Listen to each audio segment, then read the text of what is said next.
স্ট্যান্ডের এক কোনায় বসে হু হু করে কেঁদে ফেলে মায়া। চারপাশের মানুষ অবাক চোখে তাকিয়ে মায়াকে দেখে, কিন্তু এতে তার কিছু যায় আসে না। কান্না থামিয়ে সানজিদাকে বলে, আমাকে একটু থাকার ব্যবস্থা করে দিতে পারবি? আমি খুব বিপদে পড়েছি। তুই এখন কোথায় আছিস মায়া? বল আমাকে, জিজ্ঞেস করে সানজিদা। ঢাকায়। কি, তুই ঢাকায় থাকিস আর আমাকে একটা বার বলার প্রয়োজন মনে করিসনি? তুই লোকেশন পাঠা, আমি আসছি।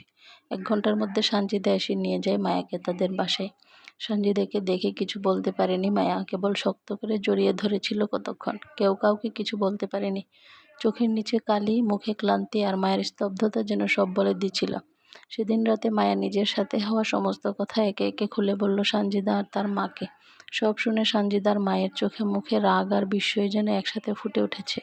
মায়ের চোখের নিচের কালি হওয়ার, উড়ে যাওয়া চুল আর সেই স্নিগ্ধ চাহনি সবকিছুই বলে দিচ্ছিল মেয়েটা কতটা ঝড় পাড়ি দিয়ে এসেছে।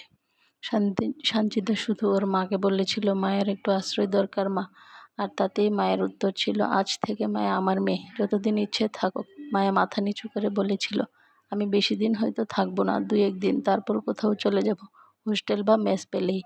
উত্তরে সানজিদার মা বলেছিল, সেখানে মানুষ হারিয়ে যায়, সেখানে থাকার জন্য ঘর খুঁজতে হয়, কিন্তু যেখানে মানুষকে ভালোবাসে সেখানে শুধু একটু হাসিই যথেষ্ট। আন্টির কথা শুনে হঠাৎই মায়ার চোখে ভিজে ওঠে। অনেকদিন পর কেউ ওকে মেয়ে বলে আপন করে নিয়েছে। রাত গভীর হলে মায়া বারান্দায় গিয়ে দাঁড়ায়। চাঁদের আলোয় নিজেকে নিয়ে ভাবে, এই মেয়েটাকে কি ফারহান চিনবে এখন? যে মেয়েটা আগে স্বপ্ন দেখতো সংসার সামলাবে, শাড়ি পরে কারোর জন্য অপেক্ষা করবে, আজ সেই মেয়ে নিজের হাতে নিজের একটা জীবন গড়তে সব পিছুটানকে পিছনে রেখে বেরিয়ে এসেছে। যে মেয়ে একসময় সংসার বাঁচাতে সব অপমান মেনে নিত, আজ সে নিজেই সে হাত ছেড়ে বেরিয়ে এসেছে। সানজিদা এসে পাশে দাঁড়ায় মায়ার। তুই কি যেন বলবি বলেছিলি? মায়া মাথা নাড়ে। হ্যাঁ রে সানজি, আমি এখন বুঝেছি, মেয়েদের ভালোবাসা যদি নিজের আত্মসম্মানের থেকে বড় হয়ে যায়, তাহলে জীবনটা শুধু কষ্টের খাতা হয়ে থাকে। সানজিদা মায়ের কাঁধে হাত রাখে। আমি যে সহজ সরল মায়াকে চিনতাম, আর আজ যে মায়া আমার সামনে দাঁড়িয়ে আছে, তার মধ্যে আসমান জমিন তফাৎ। আমি এই মায়াকে শ্রদ্ধা করি। আর হ্যাঁ, তুই নিজেকে একা ভাবিস না, আমরা আছি, সবাই মিলে তোকে এক নতুন মায়া হিসেবে গড়ে তুলব। আমি আমার সিদ্ধান্ত নিয়ে নিয়েছি, এভাবে বসে থেকে লাভ নেই। আমার কাছে 6 লাখের মতো নগদ টাকা আর শাশুড়ির থেকে পাওয়া গহনাগুলো রয়েছে।